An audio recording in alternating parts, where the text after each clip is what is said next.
the sports page with the Orlando Sentinel and FM 96.9 The Game's Mike the Bulldog Bianchi. On JRR. All right.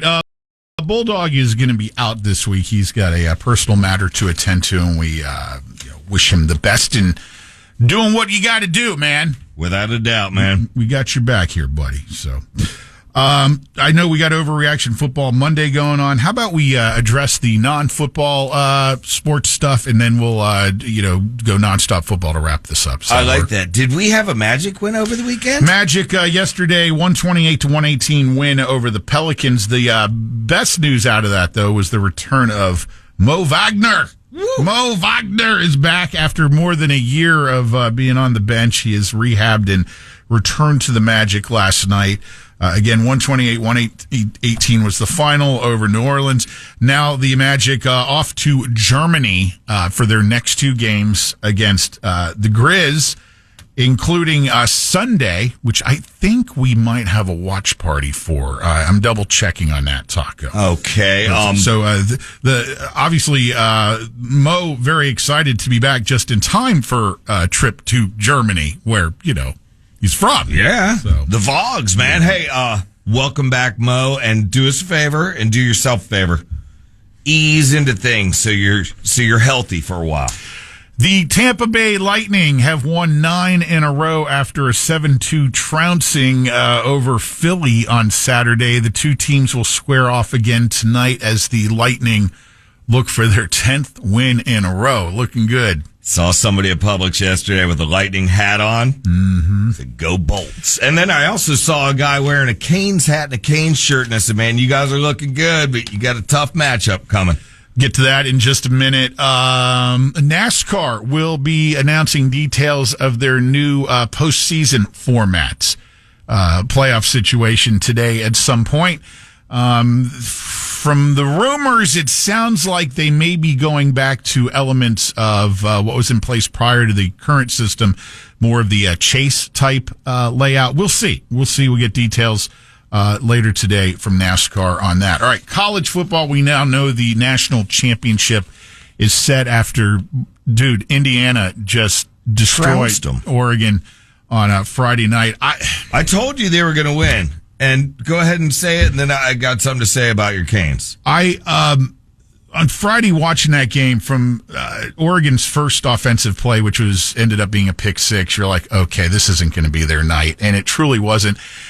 Oregon looked uninterested and more of a team that was like going into a season rather than, having gone through a season where you're trying to get better and better. And just couldn't get out of their own way. And Indiana, fine-oiled machine, just on every level, outmuscled them and destroyed them. Yep, I told you that that quarterback is a really good kid. Mendoza, I should say. Mendoza. I mean, just one of those role models you hope that our kids get to see in the future. Well, it's interesting. He now goes and plays back in Miami, where he's from, and will be facing the Miami Hurricanes, who will be playing at home, but will be the visiting team in the championship game a week from tonight. Here's what I told the guy that I told you about that I saw at Publix yesterday, and the Canes. I saw the guy with the Bolts hat, then I saw a guy with the Canes hat and a Canes shirt. I said, "Man, your Canes look strong." Pulling for them was the other night.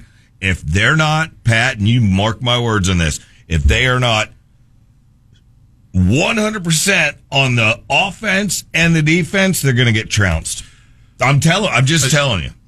Well, yeah, they have to play mistake-free football, and they have to stop making these self-forced errors. Read that as penalties. Mm-hmm. And you can't drop 4 surefire interceptions, not against Indiana, or it's going to be trouble. I will tell you this. I want the Canes to win. I'm Florida team, but this is going to come down to the offensive and defensive lines. Just that it is going to come down to that, who can exert their will on the opponent. Miami's offensive and defensive lines, both much larger than Indiana's. Yeah. So we'll see. And that's what I said from the get-go. The O and the D both have to be running on full cylinders. I think Miami probably, and I hope they probably learn this, they don't need to be doing any of these cutesy plays either. When you've got the offensive line that they have, pound the ball, give it to Fletcher, and push those guys all over the field and keep their offense off the field. I mean, it seems like a pretty straight ahead approach, but that is the setup for the championship game. Oh, by the way, how does that work if Miami is playing at home, but are the visitors? Do they have to give up their locker room? No, they do not. Hard Rock Stadium has 3 locker rooms. Canes have their own. The Dolphins have their own. There's another one in addition to that, but apparently Indiana will get to use the Dolphins locker room and the Canes just use their usual locker room. There you go. All right. So thank you for answering that. Of course, Hard Rock's going to make it happen the right way. Questions on that. All right. On to the wild card games. The first, they all of them except the game last night were great.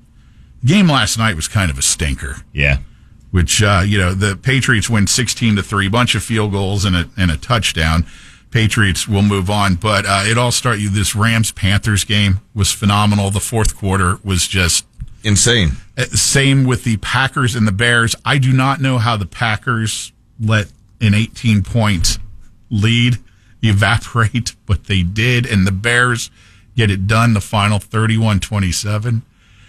Props, by the way, to the Bears fan who was actually grating cheese in the stands. That was awesome. That was quite humorous. Bills and the Jags. That hurt. 27-24. Josh Allen, man, the X Factor. He took a beating yesterday.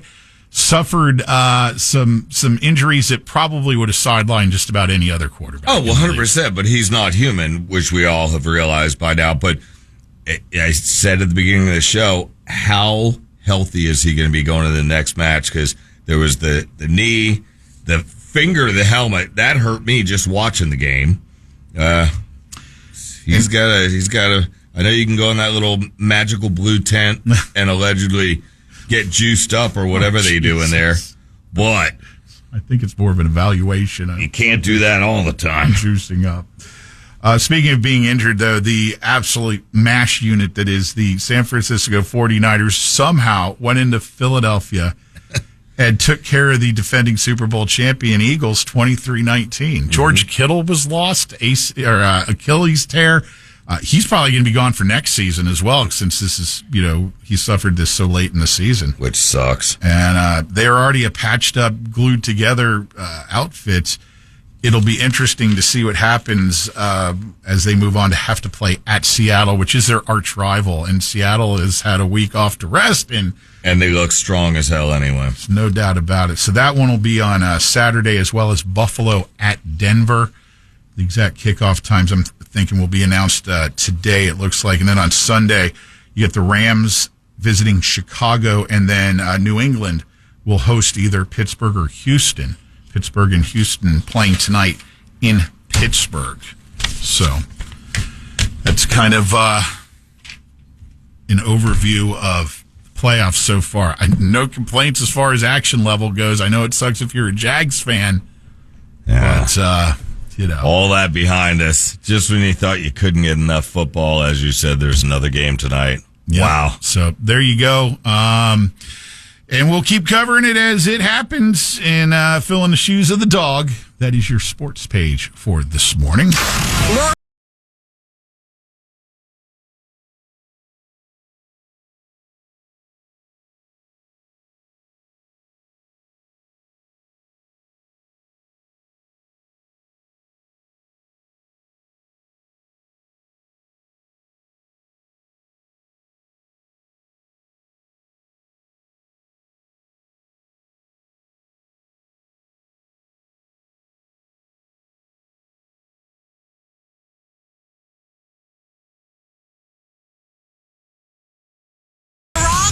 Less BS. Listen to WJRR on the iHeartRadio app.